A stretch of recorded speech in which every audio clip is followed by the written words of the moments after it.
இலங்கை கடற்படையால் கைது செய்யப்பட்டு நீதிமன்ற காவலில் வைக்கப்பட்டுள்ள இந்திய மீனவர்களை யாழ்ப்பாண மாவட்ட நாடாளுமன்ற உறுப்பினர் ஸ்ரீதரன் சந்தித்துள்ளார். இன்று யாழ்ப்பாணம் சிறைச்சாலைக்கு நேரில் சென்ற அவர் மீனவர்களை சந்தித்து உரையாடியதோடு அவர்களின் எதிர்பார்ப்புகள் குறித்தும் கேட்டறிந்துள்ளார். மீனவர்கள் நடத்தப்படும் விதம் மற்றும் அவர்களுக்கான தேவைகள் குறித்தும் தாம் ஆராய்ந்ததாக அவர் ஊடகங்களிடம் தெரிவித்தார். இன்றைய தினம் யாழ்ப்பாணம் சிறைச்சாலைக்கு வருகிறது. சிறைச்சாலையில் உள்ள 18 இந்திய கடற்தொழிலாளர்களை சந்தித்து அவர்களுடைய நிலைமைகள் தொடர்பாக ஆராய்ந்து கொண்டேன். அதே நேரம் யாழ்ப்பாண வைத்தியசாலையில் இருக்கின்ற இன்னும் ஒரு இந்திய கடற்தொழிலாளர் பற்றியும் அவர்கள் குறிப்பிட்டிருந்தார்கள்.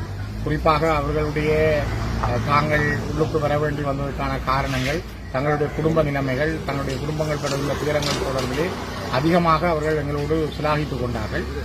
அவருடைய விடுதலை பற்றியும் தங்களை விரைவாக விடுதலை செய்யுமாறும் தாங்கள் இனிமேல் திரும்பி இந்த இடங்களுக்கு வரமாட்டோம் என்ற கருத்துக்களையும் கூட அவர்கள் முன்வைத்திருந்தார்கள். அவர்களுடைய அடிப்படை தேவைகள், உணவு விடயங்கள், பராமரிப்புகளில் மிக சிறப்பாக இருந்தது.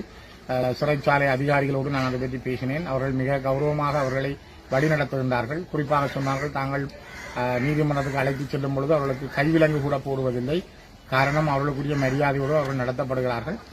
தொடர்ந்தும் அவருடைய விடுதலை தொடர்பிலே 2 நாடுகளுக்கு இடையிலே நடைபெறுகிற பேச்சுவார்த்தைகளும் இலங்கை இந்திய சட்டங்களுக்கு உட்பட்ட வகையிலும் விரைவாக அவர்களை விடுதலை செய்வதற்கான முழு முயற்சிகளும் மேற்கொள்ளப்படுகிறது.